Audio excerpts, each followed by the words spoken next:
everyone, to a very special episode of The Buck Stops Here, the official show of NotInHallOfFame.com, and I'm Kirk Buckner. I run NotInHallOfFame.com, the fictitious Athlete Hall of Fame, the fictitious Rock and Roll Hall of Fame, and the United States Athletics Hall of Fame, which will have a giant announcement in a couple months. And I love it when I get special interviews, when I get to talk to people really close to the actual Halls of Fame itself, or people who really should be in it. And I'm speaking today with Matt Kunz, son of George Kunz. Yes, that George Kunz, legend in Atlanta, legend at Notre Dame, and yet has not been elected to either the College Football Hall of Fame and the Pro Football Hall of Fame. And Matt, it's a real pleasure for me to have you on, and I can't wait to discuss your dad's candidacy. Well, thank you, Kirk. I'm glad to be here, and it's an honor to talk to you. I know you've done a lot of things with your Twitter posts and your podcast, and it's been fun to see. I pulled my guitar down from my wall to support someone for the Music Hall of Fame, but I'm not nearly qualified for that. Oh wow! Okay, I almost want to bite you, but if I don't know who that might be, but we want to talk about your dad first. Sure. Before we sort of get into why he belongs in both of these halls, I'm always fascinated when I get a chance to talk to people, especially football players. And granted, this obviously this would be something that I'm sure your dad talked to, and you went there too with Notre Dame. So for you, I think deciding to go to Notre Dame where you played football, I guess that was relatively easy because you want to follow in your dad's footsteps. No, why? It didn't happen that way, but that's okay. Oh, it didn't. No. Oh, okay. Well, then I want to ask them both that. Why did your dad make the decision to go to Notre Dame? Because obviously he was heavily recruited, and then yourself. Yeah. So my father, if you heard a couple of other podcasts that are out there, my dad actually was studying to be a priest when he was in high school. And his freshman and sophomore year in high school, he didn't play any sports. He was going that route because he didn't have a dad when he was growing up. My grandmother raised him, and she was a tough woman, and she lived till she was 102. Little known fact about her is she was the very first woman for the Women's Army Corps, and they modeled it after her. She was actually the first woman that went across an aircraft carrier over the ocean in World War II. It's kind of interesting story. So this is my grandmother, right? So she raised my dad, and my dad's terrified of him, right? So anyway, it's just interesting deal. But the priesthood was, the priests were very influential in my father's life because he didn't have a dad, and she made sure that he had male figures that were helping him. And so, but he realized the priesthood wasn't where he wanted to go. And thank God, otherwise we wouldn't be having this conversation right now. But in any case, he wound up playing sports, and he was 6'4", never played football before, wound up playing for Loyola High School. His high school team went 35-1. They won the state championship his junior year, lost it his senior year. And he was recruited by a lot of different schools, I think about 80 different schools around the country. It was interesting. Dick Vermeil recruited him heavily when he was an assistant at Stanford. Oh, wow. And Stanford was doing all they could to get him, knowing that theology was important to my dad. They tried to institute a program where he can study theology at a neighboring college as well. And so Stanford was really trying hard. Princeton gave my dad the best offer that he could have at the time. And keep in mind, this is 1965. And they were offering a job for my grandmother, a car, an apartment for her if he would go play there. It was kind of interesting with the Ivy League. But my dad, this is back then. You got to understand things were different as it was. Okay, yeah. But my dad was called by Ara Parsegian, and so he was recruited by Notre Dame. Briefly, thought he would have to stay closer to California because he didn't want to leave my grandmother so far away because he was out in Anaheim. But my grandmother convinced him, if you want to go to Notre Dame, go where your heart is. And so we did. And it turned out to be a great decision because had an excellent offensive line coach that was there.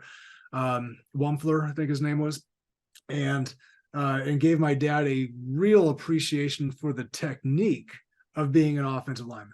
And so dad had, went to Notre Dame as it was. Notre Dame's a special place. And for me, it became very special, but it was, for him, that was his life. And so he had a great career there, wound up starting his sophomore year, but was injured. And that was the 1966 national championship year.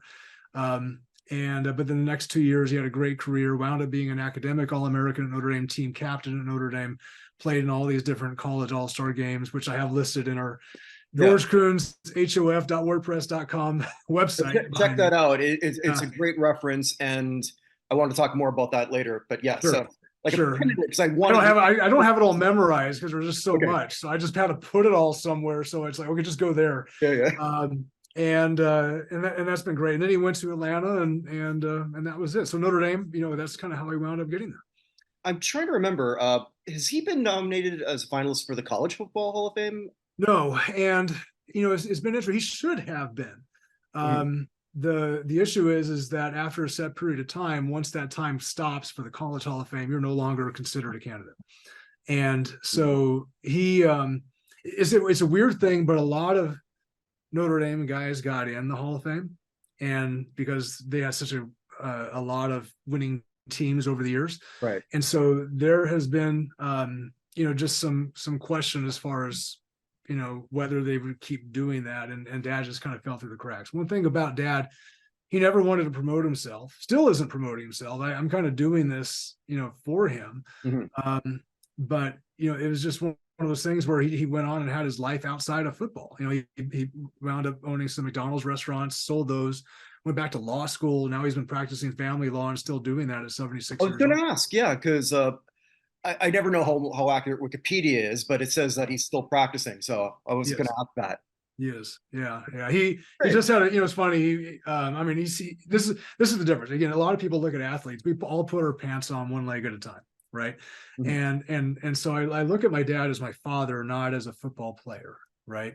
He that was his career, but he did that, for his family and because he had the talent to do so.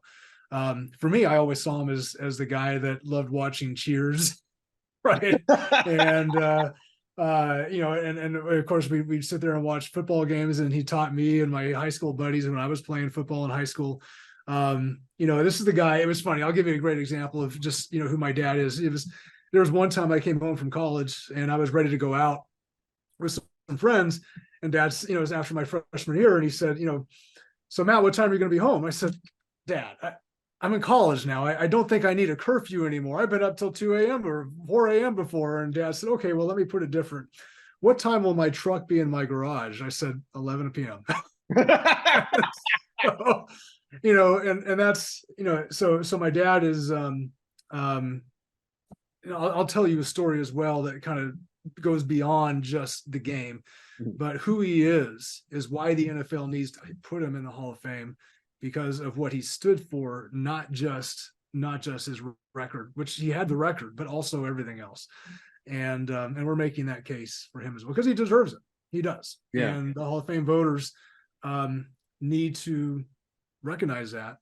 And I'm going to be the one that tells them. Yeah. And character is something that they will talk about, but it seems sometimes arbitrary, but let me explain character here. All right. And if you have time for a story. I've got all morning. Okay. So, in Atlanta several years ago, one of my dad's teammates, Joe Ehrman, was giving a speech at Oglethorpe University. And there were about 2,000 guys in the room. And Joe was a defensive tackle for the Baltimore Colts, and a great guy, but he was involved in a book called Season of Life, right, where he was coaching a football program in Maryland that got away from emphasizing the violence of the game, but more about the love of Christ with regards to why you play for each other. Very similar to what De La Salle High School did when Ladouceur was coaching there, and they went 14 years undefeated, right? So it's a philosophy of what is important. And so Joe was giving this talk, and I went because he was one of my dad's teammates. And then before he got a chance to speak, I went up to him and introduced myself. And, hey, Joe, I'm George Kunz's son, Matt, and glad to meet you. Just appreciate what you're standing for here. And his face lit up when he met me. It was just kind of interesting, not because of anything with me, but just because of who my dad was, right? Yeah. And so anyway, it was interesting because when my dad played for Atlanta, I'm going to take you back now. When my dad played for Atlanta, my dad was asked to give speeches at a lot of different organizations and things like that. And in one particular case, he was asked to speak at a youth football program in Gwinnett County.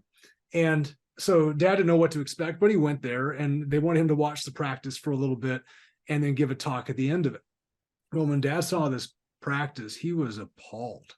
I mean, all they were teaching was violence. All they were teaching was lack of sportsmanship. It was win at all costs. It was all these things that you look at a game, and whatever people think the game is bad, that was it. And so at that moment, you're going to have a choice to make, right? What are you going to do? Or are you going to say anything at all? Right. So they brought everybody up, and all the coaches and the administrators and the athletic department were there, and the athletic director was there. And they asked my dad to speak, and my dad said, "You guys are crazy. I mean, you're going to get these kids hurt with what you're teaching. There's no sportsmanship here. There's no love for the game. This is violence. The game is a technique. It is a science and an art. And you need to understand that this is what needs to happen." And the athletic director was so mad, he yelled at my dad and said, "How dare you say these things to us?" My dad said, "Fine," and he left. Okay. So Dad left, and for years I wanted to play football. My dad would not let me play youth football for that reason. Oh, wow. For that experience, right? So it was just one of those things like, "I'm going to wait until you get to high school. I want you to be developed more." And he would make that excuse, et cetera, which I understand. And I coached youth football for many years afterwards, but you know, he didn't understand what it was because of that experience. And so fast forward, Joe Orman's given this talk, and before he speaks, the first thing he says was, "I'm just very grateful that Matt, the son of George Kunz, is here. George Kunz belongs in the Hall of Fame. It's a shame that he's not in there, but I just am really grateful that his son came here today, and glad a chance to meet with him today." And then he goes on with his talking about season of life and all he does. 2 hours later, he gets done, and I'm standing up to leave. And all of a sudden, a old man walks up to me. He was about 75 years old, right? And he comes up to me and says, "Are you really George Kunz's son?" And I said, "Yeah, I am." And he says, "Oh, wow. Well, let me tell you, a long time ago, I was on the board of a youth football program in Gwinnett County. And I got to tell you, we invited your dad to come and speak to us. And we were doing things a certain way at the time. And your dad had the courage to tell us that what we were doing was wrong. And we honestly did not like hearing that. But because of that, we got together and realized we needed to make changes. And so we made so many changes because your dad had the courage to tell us what we needed to hear. And it improved the lives of youth football players through our program for generations." And the funny part, my dad never knew that. You know, for 40 years, he always thinking like, "Oh, well, that's just it," you know, that sort of thing. But yet he changed the lives of hundreds of thousands of people through a program that he never even understood, just because he stood on principle. That's the character of these guys. And this is why George Kunz needs to be in the Hall of Fame. It's like when you throw a rock into a pond. The rock just falls, stays in the same spot, but then just that little ripple sort of like goes, and you just don't know what it might actually do. It's a great analogy. Yes. And because of this initiative, that rippling is starting again. Yeah. And we're excited about that. So like on the field, your dad's drafted second overall. So obviously, if you're drafted second over, if you're drafted in the first round, period, I mean, obviously you're pretty good, or they have high expectations. He lived up to that. Atlanta at the time, I'm trying to remember, like was it the first or second year of their existence? They started in 1966. Dad was drafted in 1969. Oh, okay. So they were still not a very good team at that point. Did your dad, was he thinking, Atlanta, they're not very good, or just like, I'm an NFLer, let's go? So yeah, and I asked him that question in one of my podcasts with him as well. You know, he knew he was going to be drafted by Atlanta before the draft happened. Van Brocklin reached out to him, who was the head coach at the time, right? And told him as such. And so Dad's character was, whoever you go for, you're a pro. You do everything you need to do in order to help your team win, because that's what you're paid to do, and that's what my grandmother taught him to do. That's just what you do. And so he came to Atlanta with every expectation of doing all he could to help the team win. And I mean, all he could, you know, and he was, Van Brocklin, he was never a team captain with Atlanta because Van Brocklin always made the quarterback the team captain on offense for calling plays and things like that. But Dad had the respect of everybody there. He went to the Pro Bowl his rookie year in 1969. He missed 1970 due to injury. Mhm. All right. And he was elected to the Pro Bowl in 1971, 72, 73, 74. I'll put quotations mark there for John Turney, but ESPN Total Football, we'll talk about 1974. Yeah. And then 1975. Here's the interesting, talk about a capstone, 1975. How many, let me put it this way, how many NFL first round draft picks don't pan out? Right. What? Yeah, exactly. My dad went the other way, right? Let's put it this way. He was drafted number 2 in 1969, but the Falcons traded him for the number 1 pick in 1975. That meant my dad was worth a number 1 pick for Mhm. Steve Bartkowski. All right. So he went from number 2 to number 1, if you think about it, as far as being worth a number 1 pick. I never Most thought guys that fall like that. in value. My dad went up in value. And the Rozelle rule has something to do with that, but the Colts won out on that trade because they traded for my dad. My dad was the only player they traded to turn around their entire program, and it worked. They went to the playoffs the next year. It took 3 years for the Falcons to get to the playoffs after that trade. Well, let's talk about the 1974. Yep.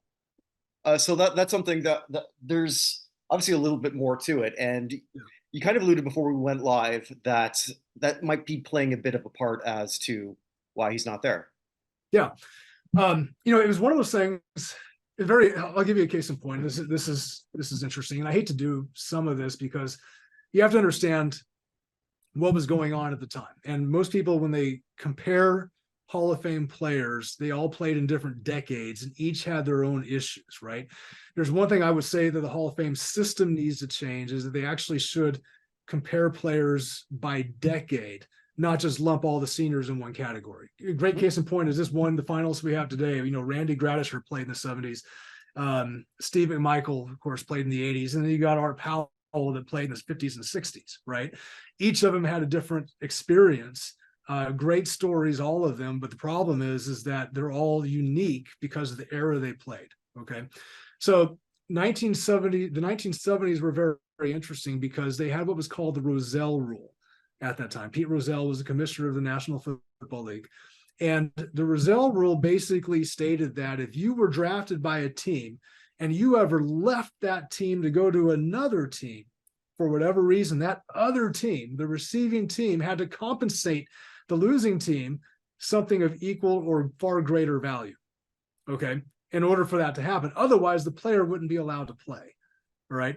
So essentially, there was zero free agency. Players didn't move.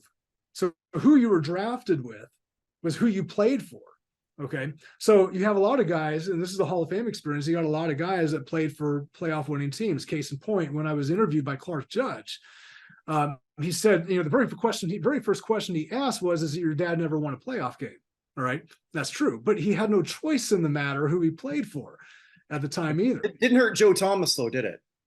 Yeah, it's just interesting how that works. It's just, ultimately, that's the question that they have with these sorts of these things. And so for my dad at the time, there was a guy, John Mackey, who was a tight end for Baltimore in 1974, and he was the head of the Players Association as a player, and he got blackballed, if you will. And so he sued the NFL. And so when that lawsuit happened, players went on strike, and it was a very contentious time. You had a lot of guys that were pro-union, a lot of guys that were anti-union. Different teams handled it differently. And Dave Casper once told me, and I know Dave, he had been a long time, but when I played at Notre Dame, and he came to Notre Dame for an event and was talking about my dad, and he said this, he basically said, if my dad had been a Raider, he would have been years ago, right? One of those things. But he also said that, when the strike went on, Al told his guys, look, I don't care if you walk across the picket line or you don't, just stay together as a team. We'll get this worked out. Just do one or the other, right? Different teams handled it differently. The Falcons were different. And I'll say it this way, the Falcons, 1974, their players rep was Kenny Reeves. Training camp, they traded him, right? Van Brocklin said, his being a player rep had nothing to do with our trading him. The next player's rep was my dad, George Kunz, right? Right away, 1974, they traded him for the number 1 pick, which was then Steve Bartkowski, after the 74 season. Then the next rep was Zook, right? Defensive end, traded into the Cardinals. So all 3 players reps they had were all traded by the Falcons. Getting a Pro Bowl is a lot easier than it used to be. Yeah. Uh, with so when you got the news that he was traded to Baltimore, how did he feel? Well, keep in mind the Baltimore Colts had the worst record in the NFL, tied with the New York Giants. Mhm. And the equipment manager for the Falcons called up my dad afterwards and said the head coach was bragging about how they built him up before they kicked him out. Right. So dad actually thought that it's in my mother's diary. I read it. Yeah. They were there. It's not hearsay. Right. So I'll say it as it is. Marion Campbell, for those coaches with over 100 games, he was a losingest coach in NFL history. I'll just say it that way. I don't want that to take away from my own family's credibility. So the reality was that's a stat that's there. But I'll say this. So dad thought it was going to be the worst thing that ever happened to him, and it wound up being one of the best because Ted Marchibroda was there. Whitey Duvall was his offensive line coach. And Burt Jones was a quarterback there. And so this was kind of interesting. So, I started this program initiative several years ago with some friends of mine, and a friend of mine actually called and talked to Ted Marchibroda. And you have to understand, when the Colts were so bad, they only made one change from 1974 to 1975, and that was getting my dad, giving up a number one draft pick for him, by the way, the number one draft pick, not just a number one, the number one draft pick for him, right? And so the only change they made was bringing him in. And the Colts, while they lost every single playoff game, or every single preseason game, and they were 1-4 to start the year, they had a turnaround unlike anything else in 1975, beating Don Shula and his Miami Dolphins, winning the division, going to the playoffs, and had to face the Steelers, who won the Super Bowl that year. But it was one of the greatest turnarounds in NFL history, and it was the shake and bake season. So for my dad's sake, that was an interesting year, where he didn't know how it would be, but he took what he had from a character perspective, built that locker room. And so my friend, when we were doing this about 10 years ago, called up Ted Marchibroda, and Ted said, you know what, if I were starting an NFL team today, the first guy I would get would be George Kunz. Oh, wow. Because he knows what it is on and off the field better than anybody else. And so that's what people have said. So it was kind of interesting with the Colts. We'll go into the Colts had a silver anniversary team in 1978. Okay, for all the best players of the last 25 years, right? And yet my dad was only there for 3 seasons, and he made the silver anniversary team for the Colts. I didn't know that. Okay. Yeah, it's on the website. Okay, yeah. I was going through a lot of that, but I must have missed that because I was reading a lot of I was more interested in like a lot of the stories I didn't know in terms. Well, obviously I didn't know that either, but just the whole character component. Yeah. And this has sort of been great to learn a lot about that. I want to throw a bit of a theory here out at you, see if that maybe I'm right, maybe I'm wrong. I don't know. You mentioned earlier that Casper had said that if he was a Raider, he'd probably already be in. Certain teams are represented more than others. Atlanta, and even though he might have had more team success as a Colt, he's more known as a Falcon. Atlanta fans are not the most active in terms of promoting their people. I like a lot of people look at Tommy Novus as a giant snub of Atlanta. I don't see a lot of articles about him, about why he should be in, from their media, from even their fan base. Do you think that also plays a part of it? Because I don't know that necessarily want to take a shot so much at Atlanta fans, but we do see different passions from different groups. Yeah, it's what you're really asking is what is the rationale for the decision making of the voters in the Hall of Fame? I'm wondering if that plays a part in it. Well, the question is that rationale include fan participation at all anyway? And sometimes they would say, oh, no, it doesn't. They try to say that. Well, the fact is, I think it does, right? Voters are human as much as anybody else, and they're sports writers. And they make their finalist decisions on different categories. But I think that, for those that are in the public eye, that they have a better chance of getting recognition, right? And so, like case in point, you've got Steve McMichael who's on Chicago sports radio all the time, and doing that sort of thing. Dan Deerdorf was a commentator for many, many years as well. And so there's a potential that you can have public eye exposure, whether that is from promotion by fans or whether that is from a second career. Either way adds to the memory of these voters of deciding who belongs. And then internally, politically, they'll have their own discussions and debates about what they think is going on. And so the voters themselves are going to try to say that any outside influence is not going to affect them. And they may say that. And I'll give you a case of, Vinny, who introduced you to me, reached out to Orlando Ledbetter, and Orlando Ledbetter says he doesn't discuss the Hall of Fame because Pasquarelli told him not to do that, which came from advice from Furman Bisher, right? Well, Furman Bisher never supported any Atlanta Falcon for the Hall of Fame, period. Anyway, so ultimately we got a guy in Atlanta who is not having any influence on that, I don't think. And he's not making the push to do it. And I'd love for him to do so. But the one who is supporting my dad and his advocate is Rick Gosselin out of Dallas. And Rick is, it has interviewed my dad, said my dad was the most cerebral athlete he's ever interviewed, which is kind of but so the reality is you have different people playing on different things and different initiatives. Okay. Mm-hmm. And this is where it's kind of interesting, because why should there be an initiative for a Hall of Fame? Why should guys have to do that at all? Right. Eric Parsegian told my dad specifically, he said, look, if you guys win, then you'll get drafted if you want to go to the pro, but it's team before me more than anything else. Right. And that's what it should be, is team before me. But the thing is the system makes it, more of a, what is true question, and we're looking at the rationale of these things. And you got a lot of players, like the guys that were selected for the senior finalists, all have a great story, right? I'm not arguing that at all. If there was a statistical comparison though between them, I would say that Randy Gradisher and my dad were probably the ones that they should be competing for the Hall of Fame this year. The fact that my dad's not even mentioned as a finalist with them is really the question mark, Right. And so I'm just sitting there saying, okay, what do we do about that? Because George Kunz's story is one that belongs statistically, but also belongs because of his influence and what he stood for in one of the biggest cases that affected the NFL. And so it's just an interesting dynamic. So I don't have a say. You're right. Atlanta doesn't support. Yeah, I'm just wondering sometimes if that plays a part in it. And like you said, and I've said this, God, in like every Hall of Fame there is, it's people voting on people. Yep. And some people, if you've got like a negative experience with it, if I look at baseball all the time, how many people probably just didn't want to put in some player because who has the stats, but turned out maybe he wasn't the nicest person and he snubbed them in the locker room. Yep. And now you got that ultimate gatekeep.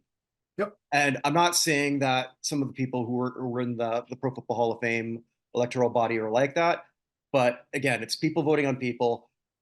I'm of the belief, and we were talking about that last night in our little group that we have, where we were reacting to the finalists of this year.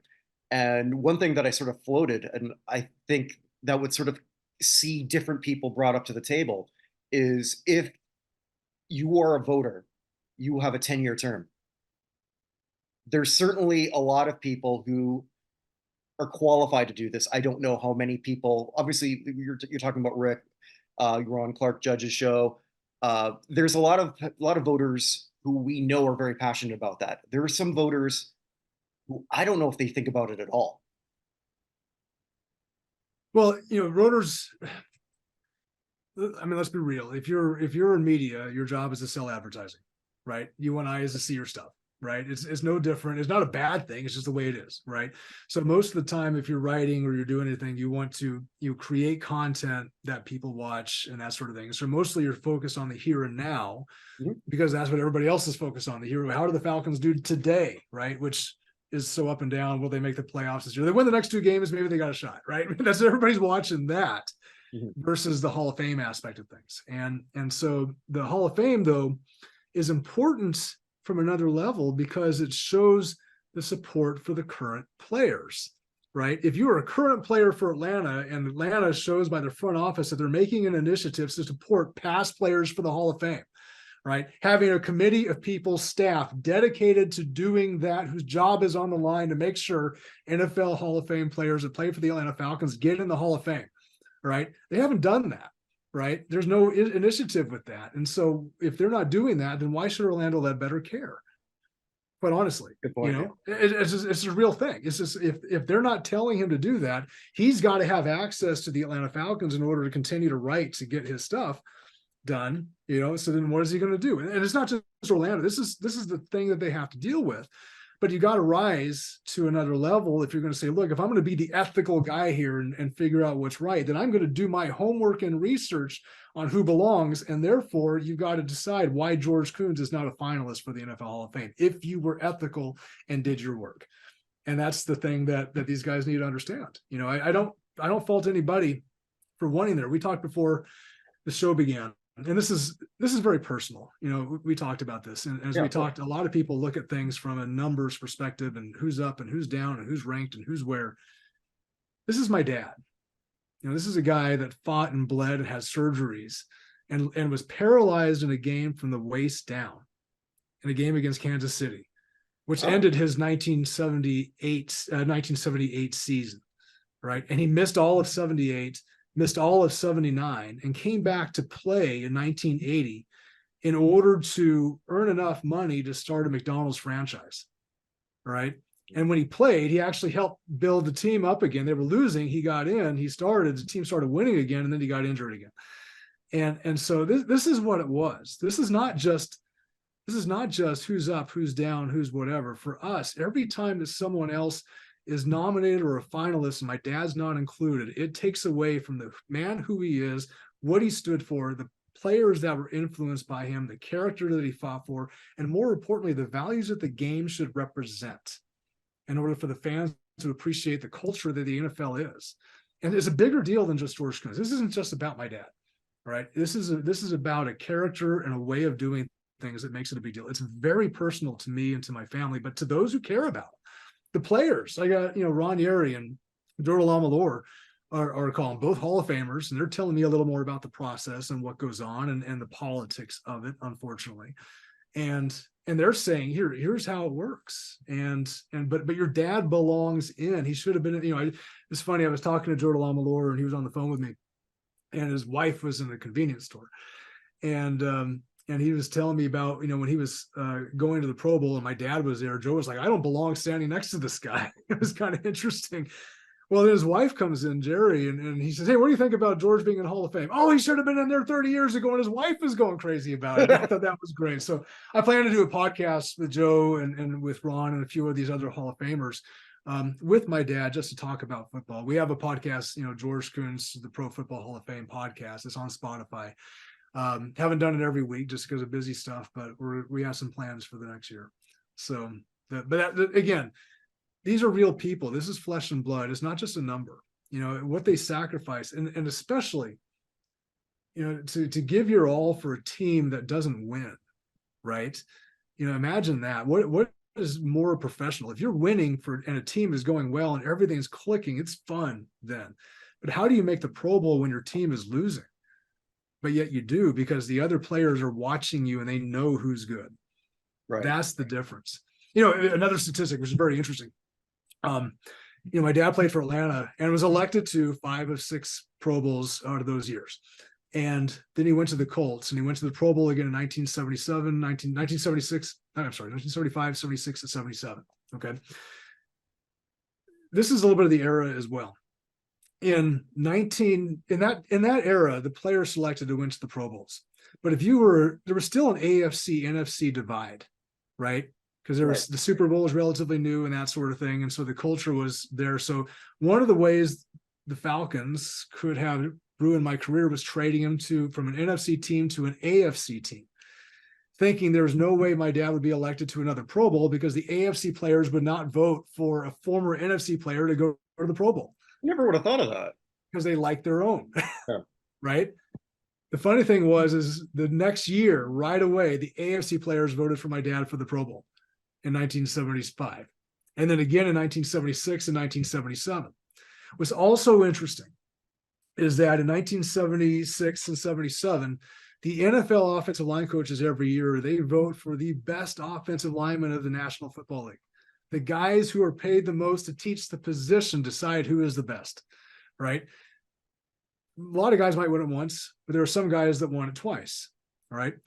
John Hanna, won the Seagram Southern Crown Award twice. Anthony Munoz won the Seagram Southern Crown Award twice. I don't know about anybody else, but one of the other players that won it twice was George Kunz. Rarefied. The best. So I make the case on my website. The best in the world, as voted on by the guys that teach the position, and he's not in the Hall of Fame. Well, there's one other thing I just wanted to ask, and it's going back to you. Why did you pick Notre Dame? Okay, different story. Because we started with that. So if anyone because I wanted at least bookend. Yeah, exactly. So imagine growing up being compared to this. Yeah. Okay. I guess that answers that. Yes. Right. So let's start there. You know, I was kind of a big kid. I stopped growing in high school. I'm only 6 feet tall. Okay. My dad's 6 I'm 5'7", so. Well, everything's relative, right? Everything's relative, right? But you know, I grew up with giants, you know, if you will, if you think about it that way. Yeah. So I was always compared to my dad growing up for football. You know, imagine everybody knew this, and for me, he was just my dad. But you know, say, hey, are you going to be a great big football player like your dad one day? You know, and that was kind of a fun, you know, challenging comparison. And my dad was very good. He never wanted me to feel the pressure of that coming from him, and it never did. But it came elsewhere. It's just natural. This is what happens. But I love the game. It wasn't bad for me. I loved the game. I mean, once I started playing, I was, you know, team captain, you know, for some games in high school, and knew I was not done playing when I finished my high school career. I went to Bishop Gorman High School out of Las Vegas, which nowadays is a powerhouse. But when I played, we had 27 guys in the varsity playing against teams with. So you grew up in Vegas? Yes. Yeah. Oh, okay. My parents live in Las Vegas. So anyway, I wasn't as big as my dad, and I was an offensive guard. It's funny, our center actually has 2 Super Bowl rings, Gray Rugemer. He played with the Patriots when they won their first Super Bowl with Tom Brady, and then he later won another one with Eli Manning and the Giants. And he also snapped as a center for Brett Favre. We were both the same height as freshmen. He grew to be 6'5", 280. I was like, gosh, dang it. So anyway, so I knew I wasn't done playing, but I didn't know where I was going to go. And it was funny. I was a ball boy at UNLV. They were looking at me. I applied to Colorado State, Wyoming, you know, smaller schools out west. Idaho was looking at me with the Vandals. But I applied to Notre Dame anyway, just to do it. You know, it was funny. My grandfather out here, my mom's dad, gave me a test as far as, you know, which college should you go to? And I wrote the test, and the number one on the list that came back was Notre Dame. Well, that was a waste of money. So anyway, but I applied anyway. And while I was visiting Colorado State, I heard back from Notre Dame, and I got waitlisted, right? Just academically. I was a 3.7 GPA, National Honor Society, captain, 2 varsity sports, Eagle Scout. I got waitlisted at Notre Dame, right? And that ticked me off. I said, fine, I'll go to Air Force and we'll beat Notre Dame, which they did, by the way, when I was there. But anyway, so from that perspective, my dad said to me, well, before you write them off, why don't you just go take a look at it? I said, okay, but only if you take me during the school week, so I miss class. So he said, all right, we'll go.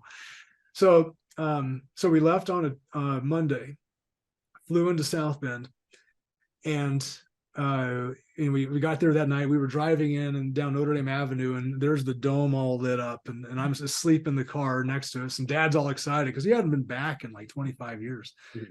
He says, Matt, there's the dome. And I'm like, that's okay. And well, Matt, if you don't want to see it, we can turn around right now and go back home. You know, that's okay, whatever. So we wound up staying at the Morrison that night. Got up, met with a couple of his former coaches, Roger Baldessari and George Kelly, great guys. And then we walked around campus. They had set up a meeting for me to meet with one of the teachers there. I was interested in engineering at the time, and met with the professor there. And then we went to go meet with Lou Holtz, who was the coach of Notre Dame, and talked about walking on. And he said, oh, we love walk-ons and that sort of thing. And but they had the spring Tuesday scrimmage in the stadium that afternoon, and they invited us there. So of course we were going to walk around a little more, then go to that. We go to the bookstore, buy some stuff, whatever. And so I'm, you know, it was an interesting experience, but I wasn't convinced it was for me, honestly. We go to that scrimmage, and we're in the stadium. Now, if you know, every team has a scrimmage, you know, like the Georgia has a red and black game, and Notre Dame has the blue and gold game, and all the fans go to that one. The one that really matters is the Tuesday scrimmage before that. That's the one where everybody's fighting for a position. It's kind of interesting, but it's a scrimmage on Tuesday and then the scrimmage on Saturday. And so they do both those as practices. And that's the one where it's balls to the wall. It's kind of interesting. So I was there watching this. It was interesting.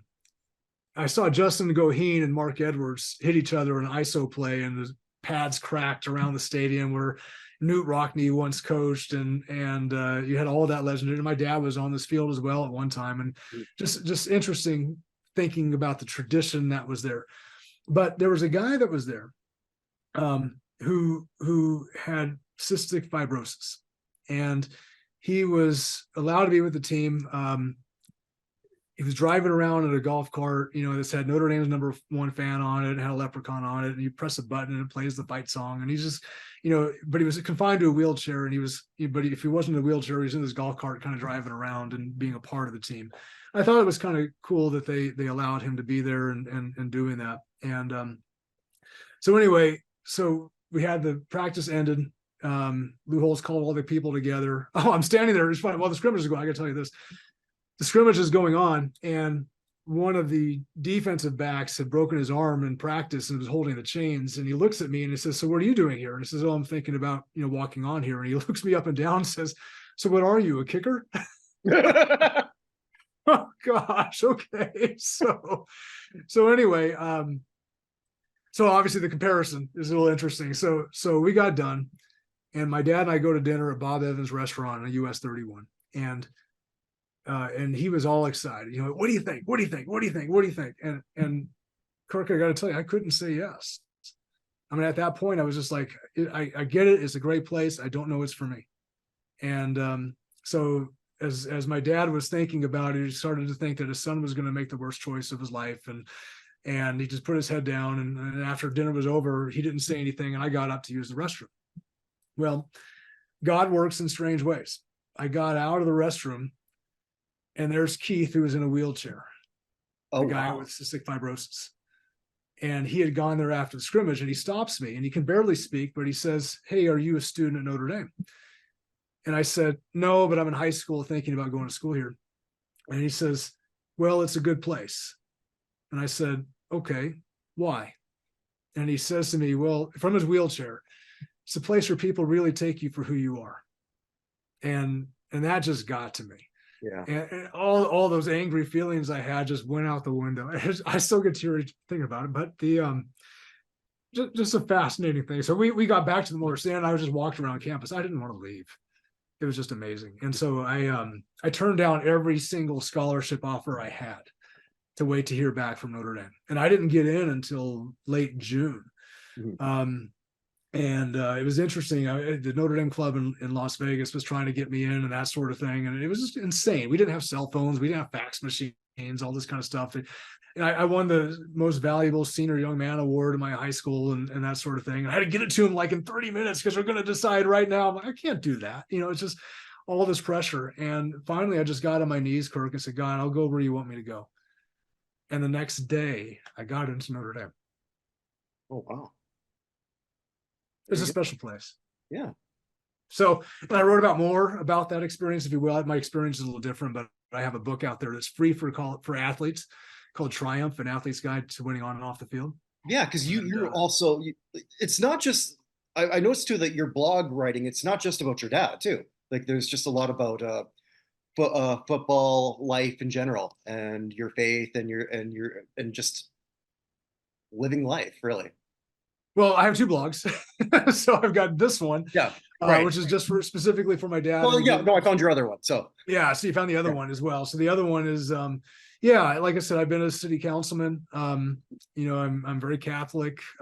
Lately, I'm going through a transition as well. I'm starting another business and leaving the financial practice industry because I believe there's a lot that needs to be said from a life perspective, basically.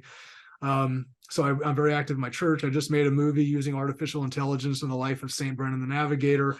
I've done 50, 60 paintings in the last year. I've published several books. How did you have time to talk to me? I make time. I appreciate it very much. Thank you. Yeah. So yeah, again, it goes, there's, football is not life, but football is a part of life. Right. Right. And so you learn these lessons, and you take these lessons at any stage. If you play the game, you're going to learn some things about life, good or bad, whatever, but all of it you can use out in the real world. And that's what sports is for. It's another educational opportunity. And those who have the talent and the skill to play it at the highest level are doing so, representing themselves at the highest level of the way God made the world. Ultimately, if you do things differently than how you should, based on physics or whatever, you're going to get hurt in football. It just is, right? It's a collision sport. So it requires a sense of humility and appreciation for the game and for the way things are. And you take that same principle and you put it into business, or you put it into family, or do whatever. We're all in this game, and football is just one part of the game. And so, it is, and going for the Hall of Fame as it is, we've got no ill will for the voters or for the other guys that are being recommended in the senior committee. They all have their own stories, right? But the question is the way the system works is that they're leaving out a lot of other stories that are worthwhile for the culture of the NFL and the game. A lot of stories, definitely. Matt, this has been wonderful for me. I'd love for us to do this again, maybe in another year, see how things have progressed. Sure. Thank you so much for coming on this show. So to everyone, where can they, I know you promoted that earlier, but where can they see the blog? That George Kunz, GeorgeKunzhof.wordpress.com. And it's a free blog. You'll see this up here. We've got this whole, all this stuff right here, or all the statistics. I've done comparisons with my dad versus every other NFL Hall of Fame offensive lineman that played since 1960. And here's an interesting stat, which is kind of cool. Sure. One thing, and I didn't know this, and again, I look at these stats for my dad, but one last thing I got to say. All these guys are in the Hall of Fame. Many of them played a lot of games. My dad only played in 129 games. Okay. But yet he was elected to 8 Pro Bowls. Okay. So if you look at it as home runs for attempts, okay, yeah, about it, my dad beats them all as far as quality of Pro Bowls versus games played. Every one of them, including, the closest one in the senior finalists right now, Randy Gradishar, he went to 7 Pro Bowls over 10 years, elected to 7 Pro Bowls over 10 years using the same source for my dad.